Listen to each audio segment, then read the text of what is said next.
آج کا واقعہ حضرت فضیل بن عیاض کے بارے میں ہے کہ وہ کس طرح رب کے حضور رجوع کیا انہوں نے اور ولی کامل ہو گئے، خالق کائنات سے محبت فرمائی، رب کائنات جل جلالہ و عم نوالہ نے انہیں اپنی شان سے سرفراز فرما دیا۔ حضرت فضیل بن عیاض رب کے دوست بننے سے پہلے بہت سارے برے کاموں میں مبتلا تھے۔ ان میں ایک کام ڈاکہ زنی بھی تھا۔ ایک دفعہ چوری کرنے کی نیت سے گھر سے داخل ہوئے، گھر سے خارج ہوئے، نکلے، ڈاکہ زنی کیا کرتے۔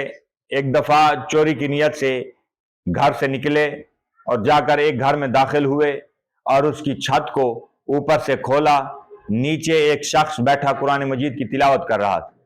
قرآن مجید کی تلاوت کرتے ہوئے چھت سے باہر آواز آئی، الم یأن للذین آمنوا ان تخشع قلوبہم لذکر اللہ، کیا ایمانداروں کے لیے، مومنوں کے لیے وہ وقت نہیں آ گیا کہ ان کے دل اللہ کی رضا کے لیے جھک جائیں۔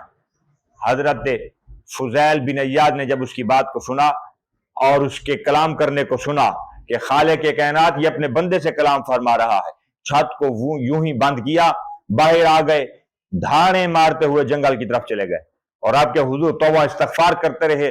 اسی اثناء میں ایک قافلہ وہاں پر آ کر رکا اور اس نے وہاں پر آرام کرنے کی نیت سے پڑاؤ ڈالا۔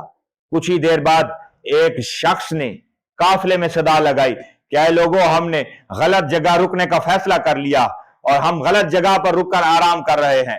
یہ علاقہ فضیل بن عیاض کا ہے، بڑا ظالم ڈاکو ہے، کچھ بھی نہیں چھوڑتا، سب کچھ لوٹ لیتا ہے۔ اب قریب ہی جھاڑیوں کے پاس حضرت فضیل بن عیاض بھی یہ معاملات سن رہے ہیں، سماعت کر رہے ہیں۔ ان کی پھر سے چیخ نکلی اور لوگوں کو کہا کہ اے لوگوں، اب بے فکر ہو کر یہاں پر بیٹھے رہو۔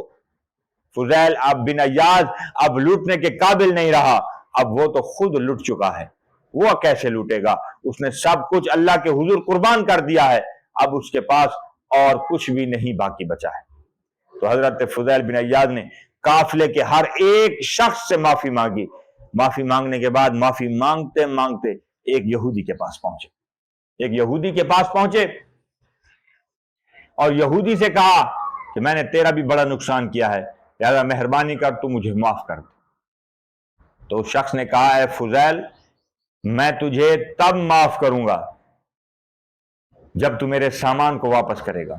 حضرت فضیل بن عیاض نے ارشاد فرمایا کہ میرے پاس تو اب کچھ نہیں اور چوری چکاری میں چھوڑ چکا ہوں، اب میں کس طرح تمہارا مال واپس کروں؟ اس نے کہا اس کی ایک صورت یہ ہے کہ جہاں میں آرام کر رہا تھا فلاں جگہ میرا بستر ہے، اس کے نیچے ایک تھیلی پڑی ہے، اس میں ہیرے جواہرات سونا ہے، تم وہ لے آؤ، وہ تمہاری ہو گئی، وہ تم مجھے واپس کر دو، تمہارا سارا قرض جو تم نے میرے مال کا نقصان کیا تھا وہ پورا ہو چکا۔ حضرت فضیل بن عیاض گئے، وہ تھیلی اٹھا کر اس شخص کو دے دی۔ اس شخص نے یوں ہی تھیلی کو کھولا، اس کی خود کی چیخ نکل گئی اور وہ حضرت فضیل بن عیاض کے قدموں میں گر پڑا اور عرض کیا کہ مجھے کلمہ پڑھا دو۔ حضرت فضیل بن عیاض نے کہا کہ تو مجھے معاف تو کر۔ اس نے کہا تو مجھے کلمہ پڑھا، میں پھر تجھے معاف کروں گا۔ کلمہ پڑھایا، پھر اس کے بعد اس جو سابقہ یہودی سے پوچھا جو کہ اب مسلمان ہو چکا تھا، اس سے پوچھا کہ تمہارا معاملہ کیا ہے، کس سبب سے تم مسلمان ہوئے؟ تو اس نے عرض کیا کہ میں نے حضور انور صلی اللہ علیہ وسلم کے فرمان عالی شان کو پڑھ رکھا تھا کہ حضور نے ارشاد فرمایا کہ جب مومن توبہ کرتا ہے وہ گناہوں سے اس طرح پاک ہو جاتا ہے کہ اگر وہ مٹی کو بھی ہاتھ لگائے تو وہ بھی سونا ہو جاتی۔ تو فرماتے ہیں حقیقتاً اس تھیلی میں مٹی تھی، میں نے فقط تمہارا امتحان لینے کے لیے کہا کہ اس میں ہیرے جواہرات ہیں، لیکن جب تم میرے پاس لے آئے، میں نے اسے کھولا، کیا دیکھتا ہوں کہ حقیقتاً اس میں واقعی ہیرے جواہرات۔ تو مجھے اس بات پر یقین کامل ہو گیا کہ تمہاری توبہ قبول ہو گئی۔ جب بندہ رب کے حضور توبہ کرتا ہے، خالق کائنات اسے گناہوں سے اس طرح پاک فرما دیتا ہے کہ جس طرح وہ ابھی ماں کے رحم سے پیدا ہو کر آیا۔ تو خالق کائنات جل جلالہ و عم نوالہ اپنے کرم سے، اپنے فضل سے اس نے ہمیں نعمت ایمان سے سرفراز فرمایا ہے۔ دعا کرتے ہیں ہمیں اسی پر ثابت قدم رکھے۔ آمین۔ وآخر دعواہم الحمد للہ رب العالمین۔